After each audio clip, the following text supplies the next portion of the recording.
everyone, my name is Clara Michelle Prakosa and you call me by Clara. I come from Universitas Gajah Mada, Indonesia, majoring in psychology. Here, I got the chance to do my exchange studies at University of Leeds in the School of Education. So first of all, I would like to apologize for the change of settings because turns out a few clips didn't turn out so good, so I had to retake them all again. Okay, now we'll continue from my introduction. That is, how did I actually first heard about this IISMA program? So there was one of the staff of my faculty that shared about this program to our class group chat. And then I tried to look it up on the internet and also their Instagram page about what this program is all about. And that is how I actually got interested to apply for this IISMA program. Okay, now we're moving on to the application process. So in my case, I had to go through 3 phases. First of all, it was the university selection process where we had to apply to our OEOGM to get this nomination letter from our university.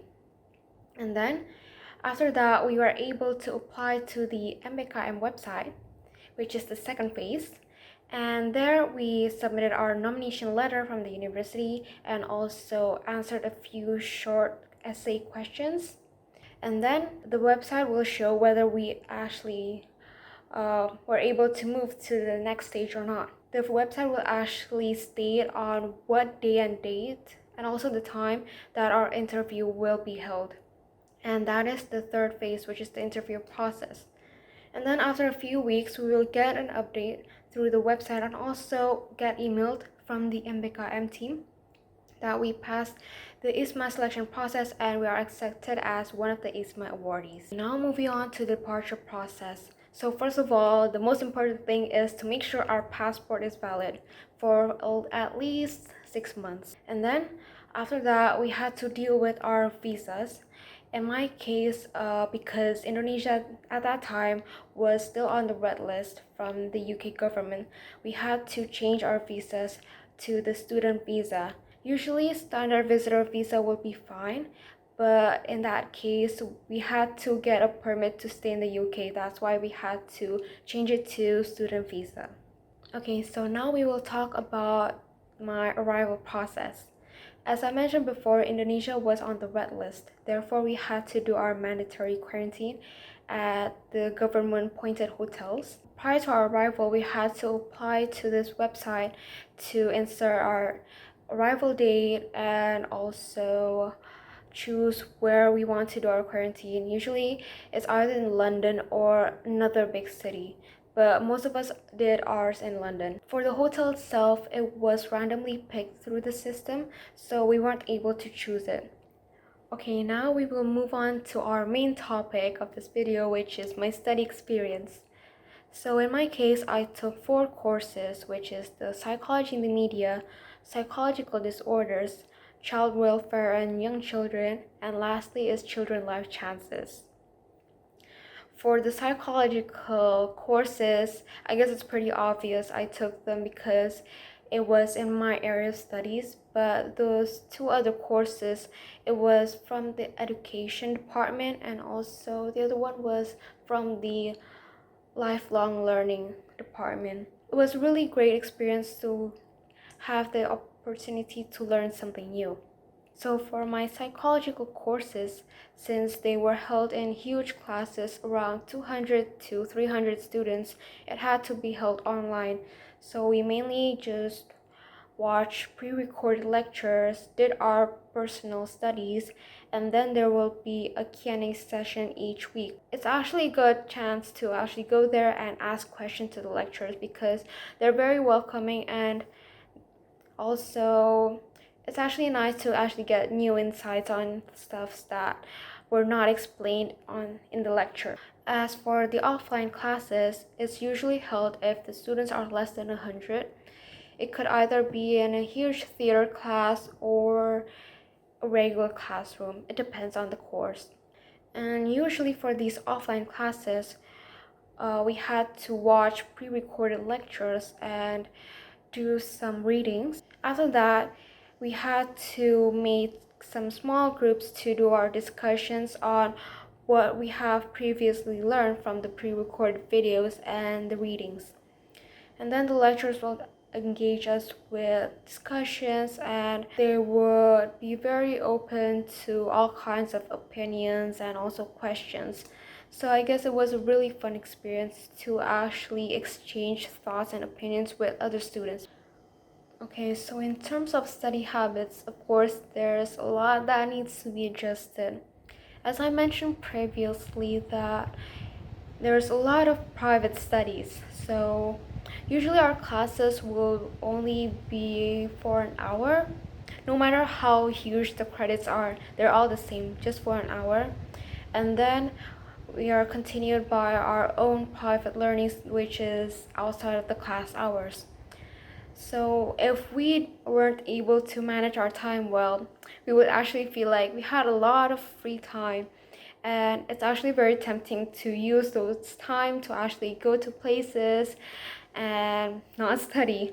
But here we have to remember that our main objective for coming there is to study. So yes, time management is very needed to actually adjust to this new learning system. Now we're gonna move on to the exams. So there were actually three types of exams in my case. So first of all, it was multiple questions, and there was this 300 to 400 words essays, and lastly it was a combination of both multiple questions and short essays around 100 to 100 500 words. So how hard is it to actually get a good grade here in the UK? I would say that if you prepare yourself for a sufficient amount of time, you are most likely to get a better grade. So for the multiple questions exams, the key is to actually read all the materials, because it's all there in the PowerPoint, the books, and also the notes that you have taken. So make sure you actually understand them well so that it's easier for you to memorize. As for the essays, I would say that this one is actually quite tricky, because they do have a higher standard of marking the essays, and plagiarism is taken really seriously there. So you have to be careful to make sure that you have paraphrased it well, and also make sure your citing is also correct. And for the essay, my huge tip would be to prepare it for weeks.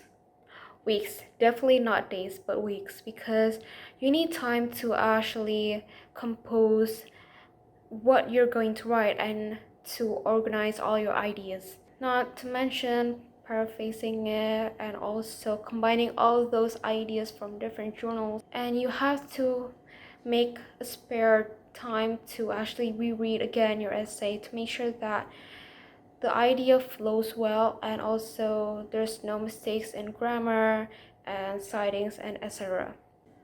Another additional tip is actually to use the resources and help from the university, because they do have lots of support for the students who are struggling in academic writing. So definitely check that out. Moving on to after class activities. So in University of Leeds, they have lots of clubs and societies which falls under the LUU. You can check it up on their website. They have lots of really fun and exciting clubs. Another interesting thing is that for sports clubs, they do have trials which you can actually go for, and just to know whether it's for you or not. Okay, now we're going to talk about what are the benefits that I gain as a IISMA awardee. Actually, there's a lot because during the IISMA program, I had the chance to grow, get to know myself even better, and explore many things that I couldn't here in Indonesia. Because mainly the IISMA program is held for us to explore other subjects, and that is outside of our discipline. So it was a really great experience for us to learn something new and to actually combine and apply it to what we're studying here in Indonesia. I'm officially IISMA biased because I got to do an exchange in one of the top universities of the world. Be bold to go abroad.